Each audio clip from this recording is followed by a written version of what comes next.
On the big conversation this morning, we are looking at the reaction to President Uhuru Kenyatta's announcement on Labor Day that schools and other educational institutions will resume their academic calendar as planned with COVID-19 restrictions in place. So what does this mean for the stakeholders in the sector? Parents, school management, teachers and transport providers. We've already spoken about the transport providers with Simon Kimutai, who is the chairman of the Matatu Owners Association.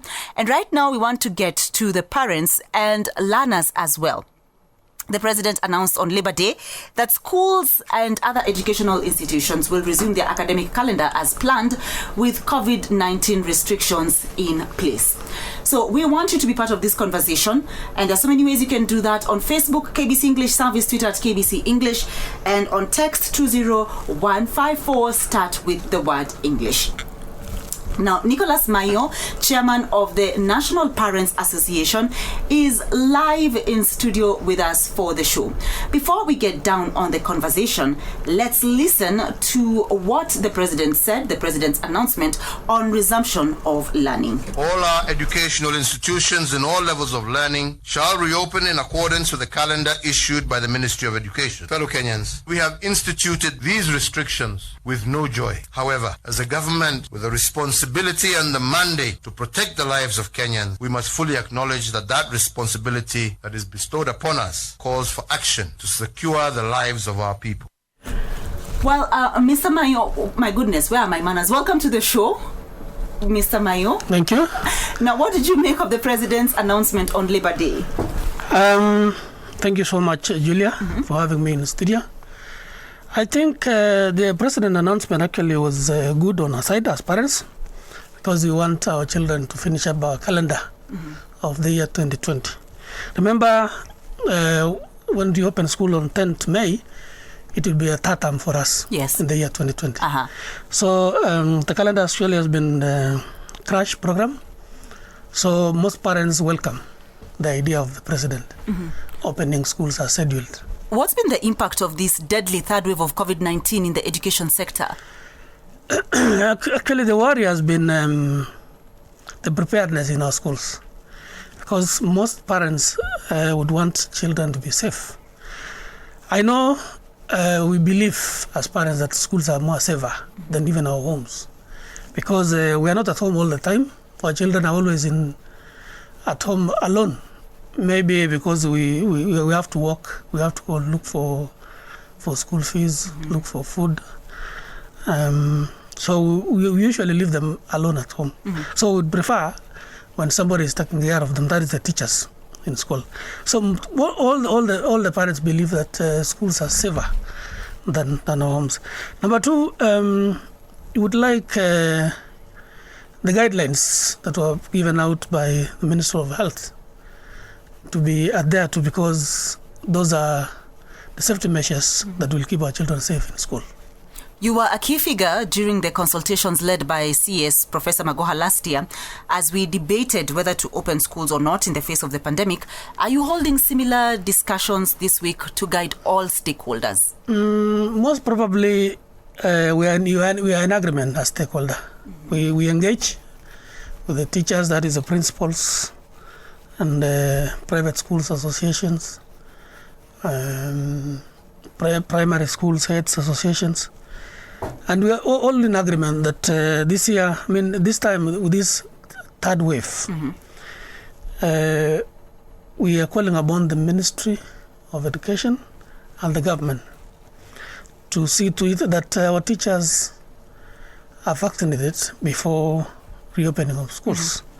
Right now, we have had, the data is showing that 135,975 teachers have been vaccinated. And TSC is giving us a figure of 330,671. That is only for public schools, as the whole number of teachers. That means that we still have more than half not vaccinated. And most of them have underlying conditions. And we want as much as possible to take care of our teachers, because these are the teachers that will keep our children safe. If teachers are not safe, also our children are not safe. So we want both the learners and the teachers to be safe in school. You've just talked about vaccination for teachers as part of, what you feel as the Parents Association should be done even before or as our children go back to school. What else remains to be done for a safe return of our children to school after this long holiday? We would also want the guidelines prepared by the ministry to be put in place. And for it to be realized, the institutions have to have money. And the complaints they have is that no money has been remitted to school for the third term, and they want that money so that they can use it in the provision of water points, sanitizers, soaps, and all the measures. But we expect different guidelines this term from the ones that we had last time. Not really. We will use the same. The last year's we'll just enhance. This is a third wave and is a bit stronger than the previous one. And our fear, as you talk to parents through WhatsApp or through radio stations, is the variant that is discovered in India and now in South Africa and some other countries. It was reported in Uganda last week. Yes, so that is our fear as parents. We want the government to be very keen, especially on that variant in India, because our fear is the behavior of the virus changes. Previously, the behavior was a bit mild, but now it's coming out strongly. So we would say that as parents, if the government takes care of that variant, the new strains in India, if it doesn't come to us, we will be a bit safer, because we are well conversant with the normal behavior of the strain that we have in Kenya. Take us back to last year when schools reopened after a long layoff of 9 months due to the pandemic. What were the immediate challenges that parents and teachers faced? So many challenges, Madam Julia. In fact, we lost so many children to child labor, teenage pregnancies, and drug and substance abuse. And we wouldn't like to go that way again as parents. Because I remember when we were doing monitoring of exams in primary school, it's pathetic that you'd sympathize with a young girl of 15 years giving birth during examination. Even during the KCSE, we had some daughters giving birth during that time, and these were the results of the long stay, 10 months when we had that period of our children staying at home. So we wouldn't like to go that way again, because we know the consequences as parents, and parents always bear the burden. They are the ones. They are the people who actually carry that cross all the time, because it's your child. You must take care of that child. Right. Yeah. So there was so much apprehension, and understandably so, among parents last year after that 9 months break. Are you getting the same concerns? Like, are they nervous, apprehensive about their children going back to school next week? Not really. Not really. Yeah. They are saying we want your children to go back to school. They actually appreciate what the president said, because our fear was it would prolong the lockdown and the curfew. And we were thinking that if he prolongs, maybe he would not open the schools. But when he did announce that schools will go as planned, we were happy as parents, because I know the only challenge that we would have is transport sector. That is biggest worry of parents and big concern, because transport providers high prices, especially during opening of schools. And fares actually cannot be controlled in Kenya. But we've been doing some Zoom meetings with chairmen of Uganda, Tanzania, South Africa, and they're actually controlled. But in Kenya, they're hardly controlled. Right. Yes. Before you came into studio, we were speaking with, we heard from Simon Kimutai, who's the chair of the Matatu Owners Association. And he said, number one, that there is enough transport for school-going children. And he also talked about how the association is sensitizing their stakeholders to be sensitive to the harsh economic times for parents. Like you said, it cannot be regulated for one reason or another in Kenya. The fares cannot be controlled by government. So the association is talking to their stakeholders to be sensitive to the harsh economic times. And, even though different market forces dictate the fare, that they be sensitive to parents. Do you see that working out? The challenge, actually, Julia, is the same economical challenges also face parents. Yes. Where will we get that money? Instead of paying 1,200 from Kisumu to Nairobi, you will pay 3,000. Mm-hmm. Where will parents get that money? And we are still facing the same consequences, the same economical consequences. Mm-hmm. So I don't think Kimutai was a bit considerate. No, Kimutai is saying that the Matatu owners be considerate to parents. Yes, that is good. Uh-huh. Well, that's welcome. Because right now, as we speak, even in the public transport, the normal in our towns, mm-hmm. Mombasa town, Kisumu town, Nairobi town, all these cities we have in Kenya, prices are not the same as it used to be. Mm-hmm. Long distance transport are the ones actually who have mostly hiked transport. Maybe because of the new norm of corona, mm-hmm. Keeping social distance. That could be one reason. Yes, we appreciate that because we also want to be safe. Mm-hmm. You don't want to be congested during the travel because you'll stay for longer. Traveling from Nairobi to Eldoret is almost 5 hours. So when we are congested, so the probability of the virus attacking is higher mm-hmm. than when you have that safe. So we want our children, as much as we are crying for the hikes of the prices, mm-hmm. we also want our children to be safe. Yeah. You talked about the safety of children, and are parents concerned about the safety? Because with daytime travel only, because of the curfew, there likely will be cases of congestion where some of these PSVs or transport providers will feel the need to just carry at full capacity so that you ferry more children alive. Is that called, at a go? Is the concern about getting the children to school or getting them to school safely and adhering to the COVID-19 protocols? Our concern is getting our children safely to school, keeping in mind that we have to adhere to the COVID-19 protocols. Because if we don't, our children will not be safe at all. So as we want the government to be very strict, especially the law enforcers on these public transporters, because once they are not keen, they can take us as you're saying, mm-hmm. because of congestion. They will care about their money and not care about our children. So for us as Parents Association, we are saying, yes, the prices are very high, mm-hmm. but we want the government to control. That's what we are saying. Right. Yes. There are serious concerns that we are still grappling with on the return of learners to school.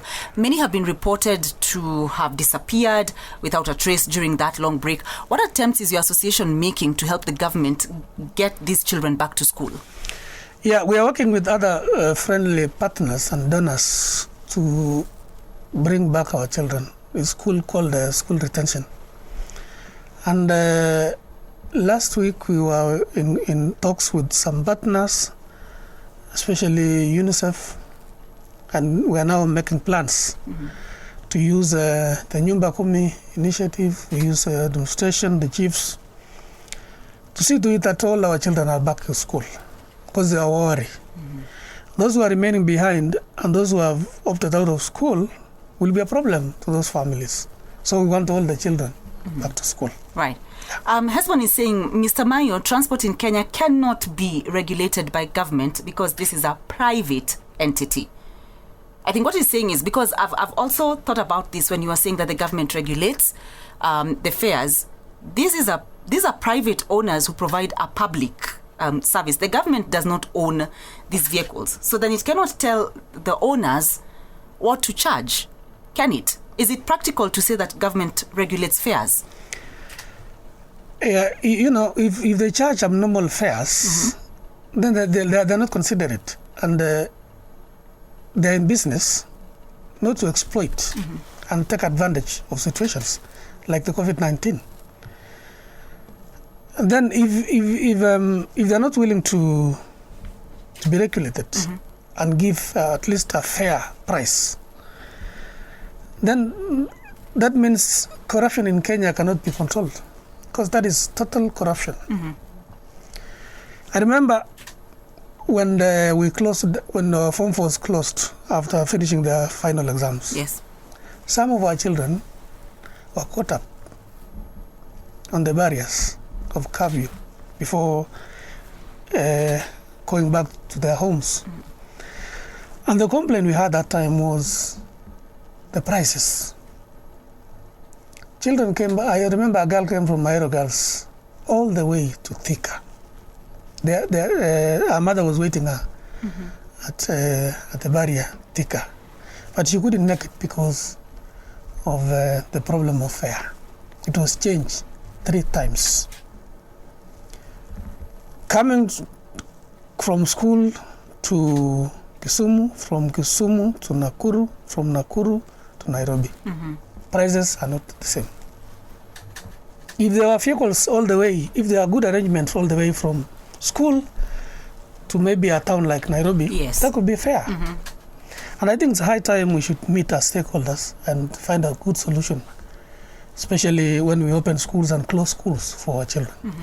Otherwise, we'll be exploited by the private providers because they don't care. How can you charge 6,000 from Kisumu? Like Mombasa, they were charging 7,000. And the real price is only 1,200. That is too exuberant. Yeah, they're not considered at all. And like you said, it will also make it safer for our children so that you don't have to move from Kisumu to Nakuru, yes, from Nakuru to Nairobi, then Nairobi to Thika. Exactly. Are there any social-related challenges witnessed during the holiday as was seen during last year's closure? I mean, like pregnancies, rape cases, early marriage, violence? Minimal this time. We never had as big margin like we had during the long stay, the 10 months of our children. So this time I applaud the parents because they took care of the children, they gave them programs to run. And going forward, we are planning to roll out training for our children, especially the Form 4 leavers. We want to have career guidance for them. Most of our children and parents would want a child to be a lawyer or to be an engineer or to be, what parents want to be. But children have other interests. So we want to have a rollout of career guidance for our children, and we have identified an institutions that provides it. It's called College for Career Guidance and Development. This actually we've had an MOU with them, and we will now plan to market so that our children, especially those leaving Form 4s and Form 3s, will have a course of 1 month. We could do it online or physical. This one will help our children and our parents to know that after school, remember, Julia, out of 25,000 of our children who did KCSE this year 2020, we call it as, because of our calendar, 18% will transit to university. 83%, a whopping 83% will go to TVET and other institutions. And this is a big worry to us because a child will not know whether he or she is going to be a technician, electrician, or a plumber because they don't have that knowledge. And we don't have failures. All our children, if they attain the D, can choose a career. So what we are lacking in our system is career guidance, and we will provide for that. Right. We're just about to hear the perspective of head teachers and, of course, their reaction to the president's speech and the plans of the Kenya Secondary Schools Heads Association to keep teachers and children safe in schools from the chairman, Kahi Indimuli. We are coming to that in a bit. But as an association, you must be concerned by the recent spike in violence in the homes, murders among spouses, and the impact this is having on the family and the well-being of the children. Yeah, we are concerned because these are our children, these are our parents. When you hear a parent killing a parent, it is not good, even to our children, because our children will be left orphaned and they'll be affected by the relationship of their parents. And we are calling upon the ministry concerned, especially the Minister of Education, in that we should have at least some guidance and counseling for especially the newly married. I know some of our children are counseled and engaged in churches and mosques, but then that's not enough, because once they are only engaged when they are preparing to marry. For after marriage, they are left on their own. So as part of an association, we had thought of a good plan of having our elderly parents, like it was done traditionally, elderly parents to foster the new marriages. Yes.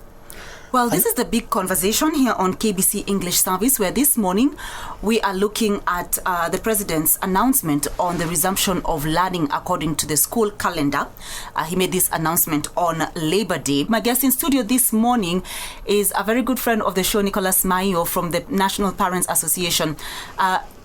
Nicholas, you just heard Kahi Indimuli talking about this concern that they have about whether students and parents have been adhering to the COVID-19 protocols straight from home, because he says if this is not done from home, then students treat enforcement of the same measures by schools with rebellion. Yeah, I totally agree with him, because it's good to have containment measures done at home and also in school. Because once our children are used to it in school, it's also good to have it at home. And I would say that Ngai Ndimuli is right, because if we are not doing it at home, our children will take it as a punishment when they go back to school. So I'm also calling upon the parents, and I know they've been doing it. I've been seeing children along the markets, along the supermarkets, all these trading places. They were wearing masks. And I think in Kenya, the best way to put on masks and to keep containment measures is by law enforcing. If they're not enforced, especially the adults, you could see them walking without masks, not keeping social distance. They only keep social distance and wear masks when they hear that the positivity rate has risen. Remember when the Minister for Health announced that we are now at 22%. Yes. Everybody was looking for a mask. When the containment measure positivity rate comes down to below 5%, then we lower the card. So I'll appeal to all the parents that to always constantly, whether it's below 5% or right now we are at 8%. So it's good for us to keep card all the time. Right. Yeah. And finally, before I let you go, what's your final message to parents who are no doubt listening to you this morning as they prepare to take their children back to school next week?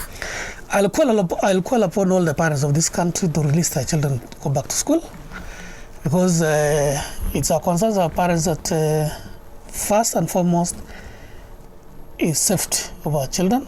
Secondly is learning, because we want all these children to learn so that they can have a bright future.